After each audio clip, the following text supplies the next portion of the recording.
짧은 한 구절의 말씀인데요. 에스겔 33장 11절의 말씀을 우리 한 목소리로 함께 읽도록 하겠습니다. 에스겔 33장 11절의 말씀입니다. 한 목소리로 함께 읽습니다. 그러니 그들에게 말하여라. 내 삶을 두고 맹세한다. 나는 악인의 죽음보다는 오히려 그들이 자기의 행동으로부터 떠나 사는 것을 기뻐한다. 돌이키라. 너희의 악한 행동으로부터 떠나라. 이스라엘 족속아, 너희가 왜 죽으려 하느냐? 주 여호와의 말이다. 아멘. 자, 오늘부터 새롭게 시작되는 말씀의 주제가 회개입니다. 듣기도 어렵고 실제로 하기도 어려운 것이 회개가 아닐까 싶은데요. 사실 설교자 입장에서도 이 회개라는 것은 굉장히 무거운 주제입니다. 바로 직전까지 여러분 말씀을 나눴던 주제가 무엇이었냐면 7가지의 치명적인 죄죠. 자, 죄를 묵상하면서 무거워진 우리의 마음이 이제는 좀 벗어날까 싶었는데 회개라는 부분을 또 이야기를 해야 합니다. 전하는 사람의 입장이나 듣는 사람의 입장이나 굉장히 무거운 주제가 아닐 수 없는데요. 그럼에도 불구하고 하나님이 이 말씀을 우리에게 주신 이유, 또한 우리가 이 말씀 앞에 서야 할 이유가 분명히 있을 거라고 생각이 들었고, 그리고 그것에 대해서 사실 말씀을 준비하기 이전에 한참을 고민하고 기도하며 묵상을 했습니다. 왜 이 시점에 하나님께서 회개에 대한 말씀을 하기를 원하실까? 이 회개를 통하여서 하나님 우리에게 무엇을 말씀하고자 하시는지, 하나님은 도대체 무엇을 원하시는 것일까? 라는 고민과 묵상을 굉장히 오랜 시간 동안 했습니다. 한 가지 제 마음 가운데 주셨던 하나님의 메시지가 있었습니다. 그것은 무엇이냐면 하나님은 영혼의 계절의 변화에 민감하신 분이라는 거예요. 한번 저를 같이 한번 따라해 보시겠어요? 하나님은 영혼의 계절의 변화에 민감하시다. 자, 여러분 이번 주간 보시면 아시겠지만 날씨가 굉장히 갑자기 바뀌어져 있다는 것을 느끼실 수가 있어요. 저도 어제 저녁에 잠깐 아들을 데리고 나갔었는데 이제 여름이 가는구나라는 느낌이 확 오더라고요. 그런데 계절의 변화만큼이나 하나님께서 굉장히 우리에게 주목하고 계신 한 가지의 변화는 우리의 영혼의 계절의 변화라는 거예요. 내가 하나님과 친밀하다고 느끼는 순간에서도, 또 정반대로 내가 하나님과 소원해졌다라고 느끼는 그 순간에서도, 심지어 나 스스로가 내 영혼의 변화를 감지하지 못하는 그 순간에서조차도 하나님은 우리의 영혼의 계절의 변화에 늘 관심이 있고, 그리고 그 변화에 따라 하나님은 말씀하시기를 원하신다는 사실이에요. 자, 계절이 가을이 오는 것처럼 우리의 영혼에도 우리의 영혼의 계절에 가을이 오고 있다는 사실이에요. 어떤 의미냐? 우리의 영혼에 옷깃을 여며야 될 때, 그리고 우리가 다시 돌아보아야 될 것들을 다시 바라보아야 될 때가 오고 있다라는 것이죠. 그렇게 되면 우리의 영혼에 때로 찾아오는 영혼의 겨울을 잘 이겨낼 수 있다라는 사실이에요. 그래서 저는 회개라는 것이 우리 영혼의 월동 준비와 같다라고 생각합니다. 그러니까 죄가 불러일으키는 굉장히 혹독한 그 죄를 선택하는 순간에서만큼은 달콤하고 즐거울지 몰라도 그 죄를 선택함으로 인하여서 우리 영혼에 가져오는 그 혹독한 겨울을 지나가려면 그것은 다른 것이 아니라 우리 영혼의 영적인 순도를 높이는 것만이 그 시기를 지나갈 수 있는, 그리고 그 시기를 돌아갈 수 있는 가장 유일하고 중요한 방법이다라는 사실입니다. 여러분, 우리의 영혼에 나도 모르게 찾아오는 이 영혼의 가을과 겨울에 여러분 이 시기들을 하나님 앞에 돌아섬으로 인하여서 온전히 승리할 수 있는 저와 여러분의 삶이 되실 수 있기를 간절히 축원합니다. 또 한 가지 이유는요. 우리가 바로 직전까지 나눴던 7가지 치명적인 죄라는 이 주제와 관련이 있습니다. 자, 우리가 바로 앞선 키워드가 죄였다면 오늘부터 시작되는 키워드는 회개입니다. 어떤 의미인가 하면 회개는 언제나 죄를 전제로 하는 말이에요. 죄가 없는 곳에 하나님은 회개라는 단어를 이야기하지 않는다라는 거예요. 하나님이 회개라는 이야기를 하시는 것에는 반드시 그 전에 죄라는 것이 있었기 때문에 하나님은 회개를 이야기한다라는 거예요. 자, 7가지 치명적인 죄에 대해서 말씀을 나눴으면 반드시 자연스럽게 이어져야 될 단어는 바로 회개일 수밖에 없다라는 거예요. 자, 이 가운데 죄의 자리에 거하지 않아 본 사람은 결코 없다라고 생각합니다. 때로 우리의 삶이 죄의 자리에 거할 수도 있고 죄가 기뻐하는 것들을 선택할 수 있습니다. 그런데 여러분 기억하셔야 될 것은 그 죄의 반대편에 있는 회개의 자리를 또한 기억하셔야 된다는 사실입니다. 회개의 자리를 기억하실 수 있는 여러분, 그리고 제가 될 수 있기를 주님의 이름으로 간절히 소망합니다. 특별히 이 회개란 주제 앞에 오늘 앞에 붙어있는 수식어를 우리가 좀 주목해 볼 필요가 있다고 생각이 들어요. 자, 회개 앞에 어떤 수식어가 붙어있죠? 주보를 보시면 참된 회개라는 회개 앞에 수식어가 붙어있죠. 참된 회개다. 자, 참이라는 말은요, 거짓이 존재할 때에 굉장히 확연히 드러나는 의미가 있습니다. 세상에 존재하는 모든 것들이 과연 참이라고 한다면 거짓이란 말 자체가 소용이 없어요. 자, 거짓이 있기 때문에 참이라는 것을 이야기하고 그때 참의 가치가 더 확연하게 드러난다라는 거예요. 자, 그럼 참된 회개라고 말한다면 회개에 분명히 참된 것이 있고 거짓된 것이 있을 수 있다라는 의미죠. 하나님께서 말씀을 통하여서 이 부분에 대해서 굉장히 여러 번 지적을 하시고 꾸짖고 계십니다. 대표적인 한 구절이 바로 구약 성경에 나오는 호세아입니다.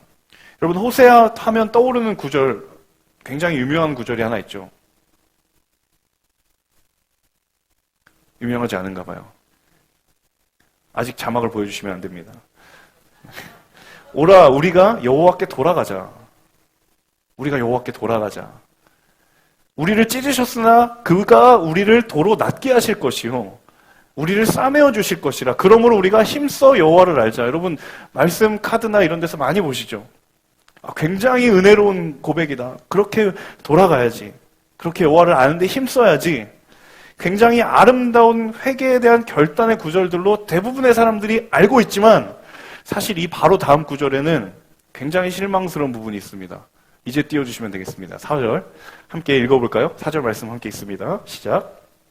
에브라임아, 너희 인애는 아침 구름과 같고 금방 사라지는 새벽 이슬과 같다. 자, 3절까지 에브라임과 유다, 이스라엘을 표현하는 단어거든요. 이 사람들이 우리가 여호와께 돌아가자. 그가 우리를 찢으셨으나 도로 싸매어 주실 것이다. 우리가 힘써 여호와를 알자라고 회개의 결단을 했는데 하나님이 그 결단을 기뻐하시는 것이 아니라 4절에 보시면 너희의 그 인애가 아침 구름 같고 금방 사라지는 새벽 이슬과 같다라는 거예요.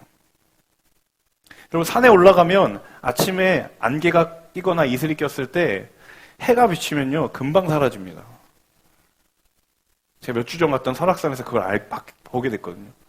자욱하게 끼어있는 구름과 안개가 안 사라질 것 같지만 해가 뜨는 순간 그 구름이 흔적도 없이 사라지는 거예요.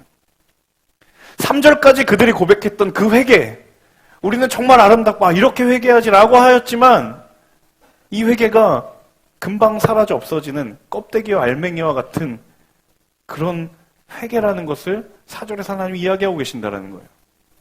그래서 뒤에 하나님이 하시는 말씀이 무엇이냐면 나는 인애를 원하고 제사를 원하지 아니하며 번제보다 하나님 아는 것을 원하노라 라고 말하는 것은 그들이 입으로 하고 있는 회개에 대한 참과 거짓을 하나님은 분별하고 계신다는 사실이에요. 그러니까 모두가 입술로 회개의 고백을 하는 그것이 하나님 앞에서는 참된 것과 거짓된 것을 분별되고 있다는 사실입니다. 내 생각에 하나님이 기뻐하신다라고 생각을 할지 몰라도 그 회개가 얼마든지 하나님과 무관한 것일 수도 있다는 것을 하나님은 지적하고 계신 거예요. 거짓된 회개가 존재할 수 있고 그렇기 때문에 그 회개에 대한 참과 거짓을 분별할 수 있는 기준이 회개하는 그 행위보다 어찌 보면 더 중요할 수 있다는 거예요. 자, 적어도 여기에서 우리가 예배하고 계신 분들이라면, 자, 처음 오신 새가족이 아니라 정말 그래도 신앙생활을 하고 계셨던 그리스도인이라면 우리가 죄를 지었다면 반드시 회개해야 된다는 것을 모르는 사람이 없을 겁니다. 이 부분에 대해서는 이견이 없을 거예요. 자, 그렇다라고 한다면 중요한 것은요, 그 인식에만 머물러 있는 것이 아니라 우리의 회개의 모습이 정말 하나님의 마음에 합한 것이어야 되지 않겠느냐. 우리의 회개의 모습이 하나님이 기뻐하시는 모습이 되어야 되지 않겠느냐. 그리고 우리의 회개를 통하여 우리가 진정으로 하나님이 회복되기를 원하시는 그 회개의 경험이 우리 가운데 있어야 되지 않겠느냐라는 것이죠. 여러분, 우리의 회개가 이 호세아 선지자를 통해 하나님이 탄식하셨던 아침 구름과 안개처럼 금방 사라져 없어버릴 껍데기와 허울뿐인 회개가 아니라 정말 하나님 마음에 합한 하나님 기뻐하시는 회개의 모습일 수 있기를 주님의 이름으로 간절히 축복합니다. 오늘 본문은 바로 그 기준에 대해서 이야기하고 있는 거예요. 무엇이 진정한 회개이냐? 하나님이 기뻐하시는 회개는 도대체 무엇인가? 이 질문에 대한 대답이 바로 오늘 본문입니다. 저는 두 가지를 함께 나누고 싶은데요. 첫 번째 비결은요, 떠나야 할 곳과 가야 할 곳을 아는 거예요. 같이 한번 따라해 볼까요? 떠나야 할 곳과 가야 할 곳을 알라. 자, 오늘 본문에 회개라는 단어가 있나요? 단어가 없습니다. 회개라는 단어 언급되어 있지 않아요. 그런데 성경에는 회개와 정확하게 동일하다라고 생각해도 무방한 단어가 있습니다. 그것은 무엇이냐면 돌이키라는 거예요. 돌이키라는 말이 오늘 본문 가운데 있죠. 이 돌이키다라는 말에는요, 두 가지의 의미가 있습니다. 첫 번째는 떠나라는 의미예요. 떠나야 할 곳의 의미가 가지고 있다는 거예요. 돌이키라는 건 떠나야 할 곳으로부터 돌이키라는 의미가 있다는 거죠. 자, 하나님께서 돌이키라고 말씀하실 때 가장 중요한 것은 어디로부턴가 혹은 무엇으로부턴가 떠나라는 이야기예요. 무엇으로부터 떠나는 것인가? 죄의 자리로부터 떠나라는 거죠. 구약 성경에 수많은 선지자들이 있었고 예언자들이 있습니다. 하나님이 부르신 사람들이 있어요. 그 사람들이 시대가 달랐고 상황이 달랐고 환경이 달랐지만 그들이 일관되게 했었던 한 가지의 사역의 공통점은 무엇이냐면 바로 이거예요. 떠나라는 거예요. 한결같이 그들이 이스라엘 백성들을 향하여 선포한 게 뭐냐면 너희들이 지금 걸어가는 그 길은 떠나야 할 길이라는 거예요. 있어야 할 길이 아니라 떠나야 할 길이라는 거죠. 돌아가라는 거예요. 떠나라는 거예요. 그것만이 너희가 살아갈 수 있는 길이라는 것이. 그래서 돌이키라는 것에는 첫 번째 중요한 의미가 바로 돌아가라는 거, 떠나라는 거예요. 여러분, 우리의 삶 가운데 이 메시지를 들을 때 남들은 알 수 없지만 내 안에 하나님 앞에 섰을 때 떠나야 할 자리들이 있을 줄로 압니다. 여러분, 그 자리로부터 마땅히 떠날 수 있는 믿음의 용기가 있을 수 있기를 주님의 이름으로 간절히 축원합니다. 여러분, 떠나야 할 곳들이 어디인가요? 내 영혼에 떠나야 할 곳들이 있어요. 내 삶의 흔적에 흔적을 지어서는 안 될 그 떠나야 할 자리들이 있다라는 거예요.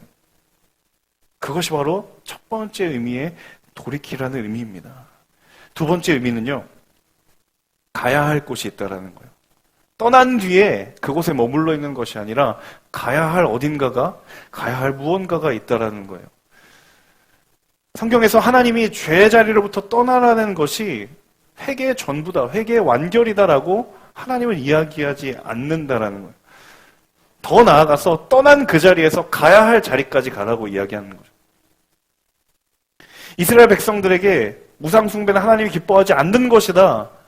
그것은 떠나야 할 길이다라고 이야기하지만 또 한편으로 말하고 있는 것은 무엇이냐면 하나님이 기뻐하시는 예배의 자리, 그것이 바로 너희들이 가야 할 길이다라는 거예요.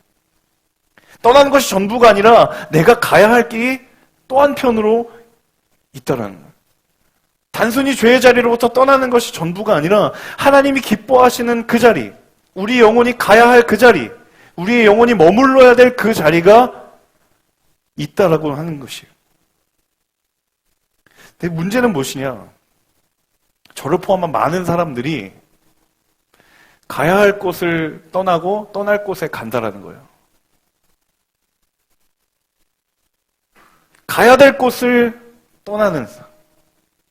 한편으로는 떠나야 될 곳을 가고 있는 것. 이것이 우리의 영혼의 범죄의 자리를 늘 유지하고 보존하고 있다는 거예요. 여러분, 떠나야 될 곳을 향하여 간다면 죄가 시작되지만 떠나야 할 곳으로부터 떠나면 거기서 회개가 시작되는 줄로 믿습니다. 가야 할 곳을 떠나면 악화가 되겠지만 가야 할 곳으로 가게 되면요, 회복이 임한다는 사실을 기억하셔야 돼요.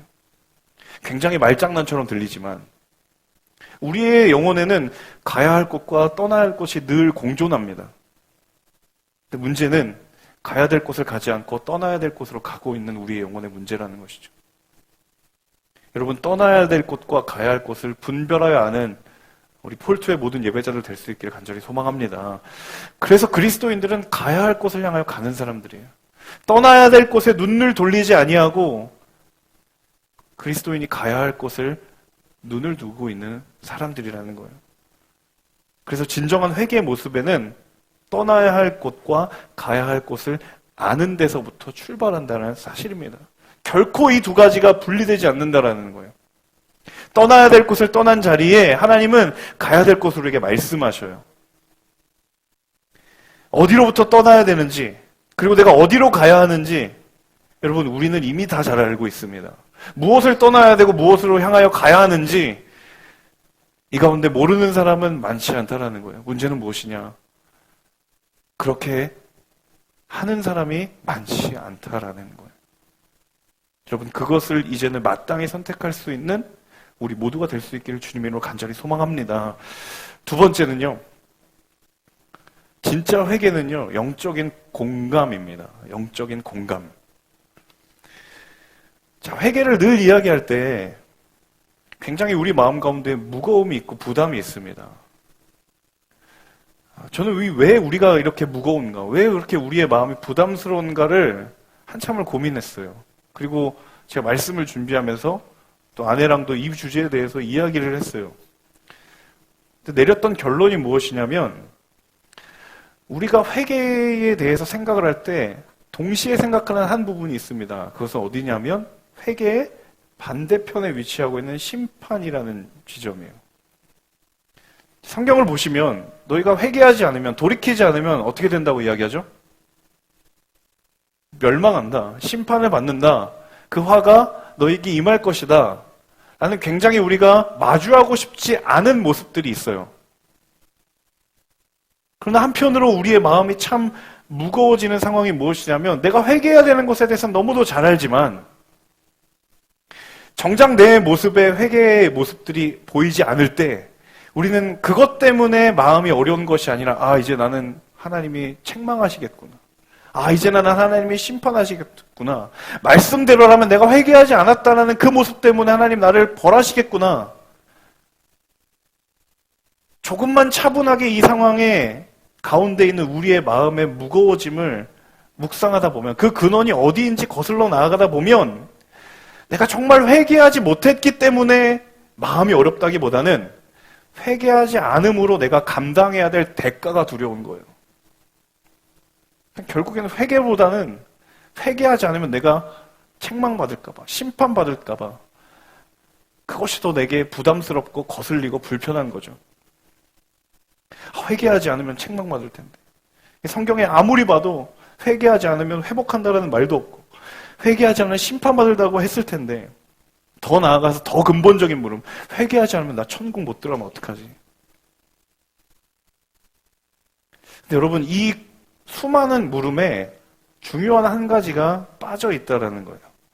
그것은 무엇이냐면, 이 회개하라고 말씀하시는, 돌이키라고 말씀하시는 이 말씀 가운데에 한가운데 있는 하나님 아버지의 마음이 있다라는 거예요. 하나님이 왜 회개하라고 이야기하시는지, 정말 하나님이 우리를 벌하기 위해서 회개를 이야기하시는 것인지, 그것이 아니라 하나님은 언제나 우리가 회개하기를 끝까지 기다리신다라는 거예요. 이것이 돌이키라고 말씀하시는 하나님의 그 말씀 앞에, 그 말씀의 한가운데 담겨져 있는 하나님의 마음이다라는 거예요.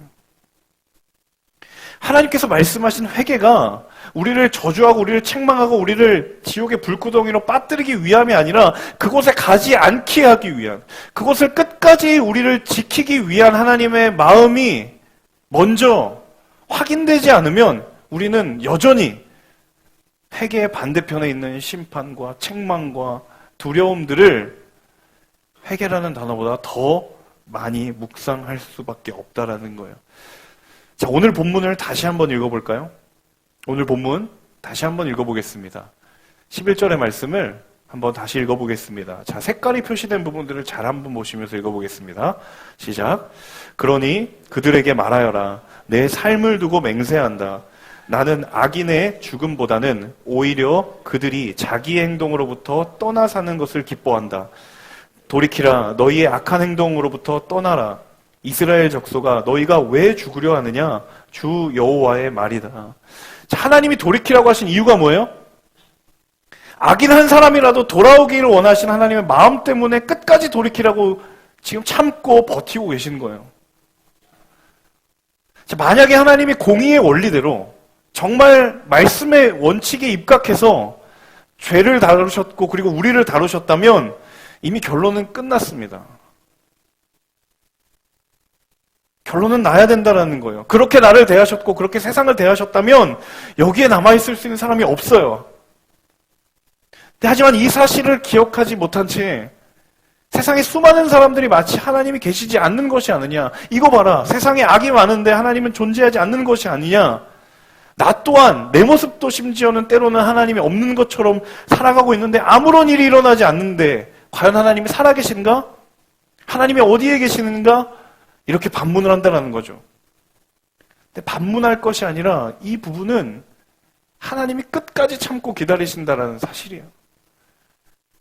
하나님의 오래 참으심과 은혜와 자비가 없다면 당장에 진작에 끝났어야 될 일인데 우리 마음 가운데 한가운데 자리 잡고 있는 둘째 아들, 탕자를 바라보고 있는 첫째 아들과 같은 그 마음. 바로 그것 때문에 바로 그런 나를 끝까지 참고 기다리시는 하나님의 진심은 외면한 채 내가 회개하지 않았기 때문에 책망받겠구나. 저 사람은 회개하지 않았는데 왜 이렇게 잘 사는 것일까? 승승장구하는 것일까? 떵떵거리며 살아가는 것일까? 라고 끊임없이 하나님의 마음과 하나님의 진심과는 전혀 무관한 질문들을 수없이 던지며 회개하고자 하는 하나님의 마음을 알지 못하는 이 끝까지 참고 기다리시는 하나님의 진심을 기억하지 못하는 우리의 연약함이 회개 문턱에서 우리를 돌려세우는 것은 아닐까?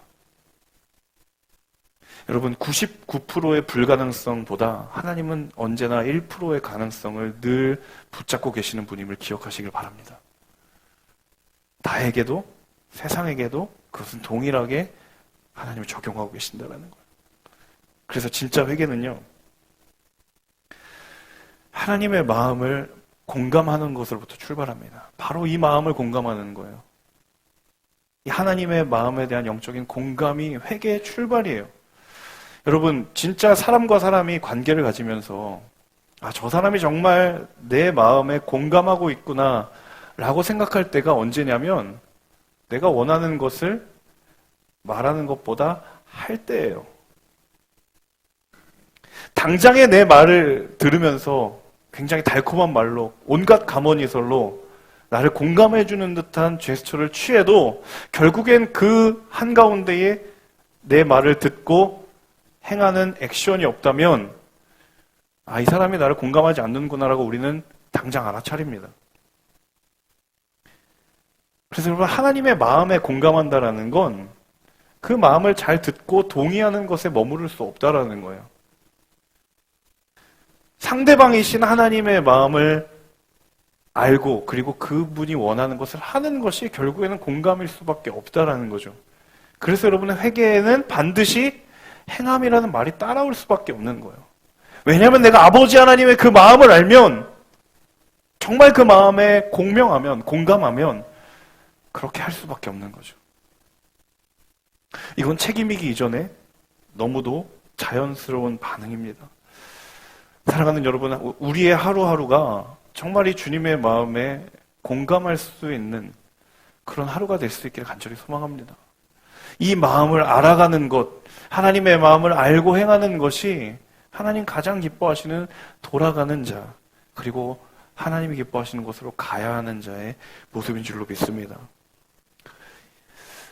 어쩌면 이 회개라는 것이 이 회개의 시작과 그리고 이 회개의 과정이 우리 가운데 제대로 소화되지도 못한 채 우리는 이미 결론부터 이야기를 하려고 하는지도 모르겠어요. 회개하면 지옥 가.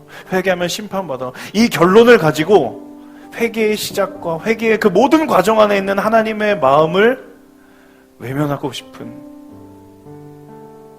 회개의 여부에 따라 주어지는 결과가 그게 나에게 소중하기 때문에, 그것이 나의 관심이고 그것이 나에게 중요하기 때문에 왜 하나님이 회개하라고 하셨는지, 그리고 회개하는 과정 가운데 하나님이 무엇을 원하시는지는 나에게 아무런 관심이 없는 그런 하나님의 마음과 너무도 어긋난 마음이 아니라, 이 회개의 순간순간에서 느끼기를 원하시는 하나님의 마음, 아버지의 마음, 왜 돌아가라고 하셨는지, 왜 갈 곳을 가라고 하셨는지,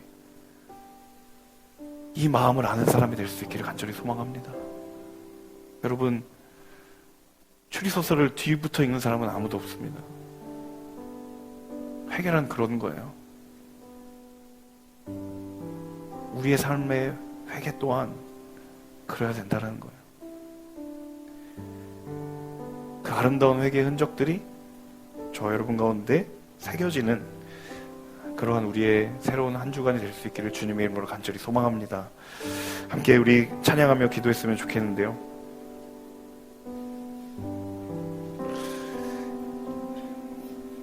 하나님, 나의 마음 가운데 왜 하나님께서 나를 돌이키게 하셨는지, 그리고 하나님 그 돌이키고자 하시는 그 과정 속에서 하나님 무엇을 원하시는지 내가 그것을 온전히 깨닫는다면 더 이상 회개의 결과가 주는 두려움과